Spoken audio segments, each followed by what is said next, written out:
Speaker. The confidence and supply agreement we have with the government requires us to vote in support of the tax changes that the government proposes. We well know that without the supply of funds, the government cannot function. So from the outset of this legislation, it was always quite simple.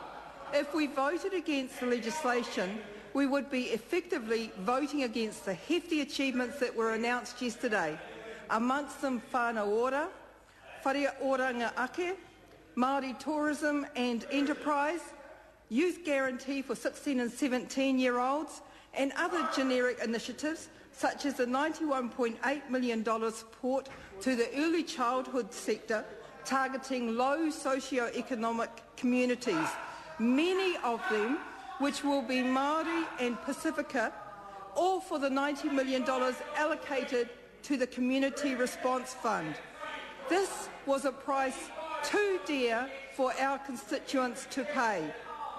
Mr Speaker, as a party we have been talking with our members and our constituents ever since the Prime Minister mooted the increase in GST, and we have received back a very clear, very strong message, that is, honour the agreement we made with the government, vote in favour of the changes and continue to get all the wins we can.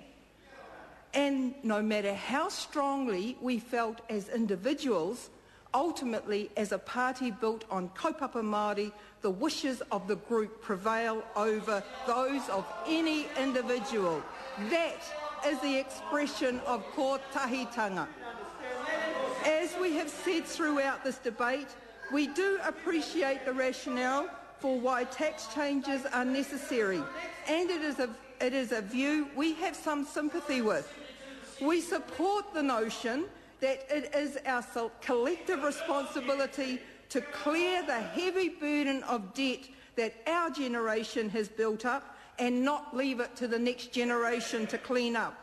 This is consistent with our kaupapa of manaakitanga, whanaungatanga, kaitiakitanga.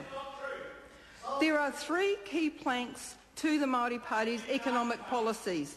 These are tax relief for those on lowest incomes, small business development, and better targeting of government funding to achieve positive outcomes for Māori. With whānau ora and an additional $9 million invested into Māori exporter firms and tourism operators to grow their businesses, we are confident that two of these three key planks are well on the way. But we're not a 2 out of 3 party. We are not satisfied that this taxation budget measures bill has delivered what we needed it to deliver to close the gap and support those on lower incomes. I am proud to confirm that we will not shirk from the responsibility of continuing to promote the need for protection for those on the lowest incomes, and in particular to address the unacceptable levels of child poverty evident in Aotearoa.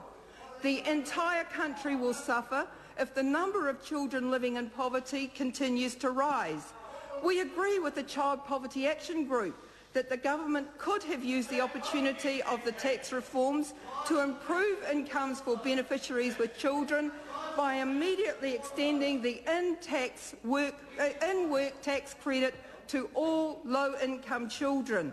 That didn't happen despite the 2% lift in spending and benefits, superannuation, working for families and student allowance. The problem is, no matter how the other side may paint it up, the Working for Families package has always been highly selective, and in doing so it leaves about 220,000 children behind. These are largely the children whose parents do not meet the unpaid work hours requirement and or are on benefits. And no matter the crocodile tears shed now by that side, as this was a decision made by the former government. Of these, about 150,000 live in families experiencing severe and significant hardship. These families miss out on at least $60 a week for their children. You had 9 years to clear it up, you did not. It gets worse.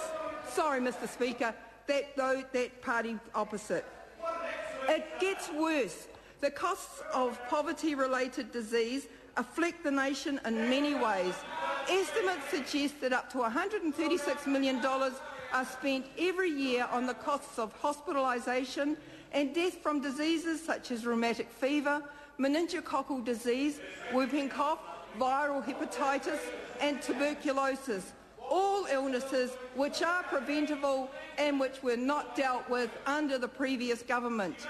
In this context then, I want to assure the House that we in the Māori Party will continue to advocate hard for taking GST off healthy food.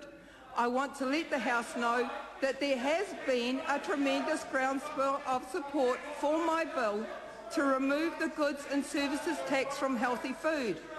I have received letters of support from, amongst other things, the Māori Women's Welfare League, the Country Women's Institute, and I believe that all members will have this week received a letter of endorsement for my bill from Dr Gay Keating, the Chief Executive of the Public Health Association of New Zealand.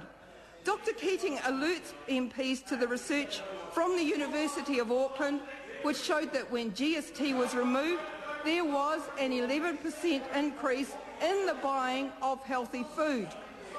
She went on to say, and I quote, "Those been..." Point of order. I hope this is a point of order about the order of the House.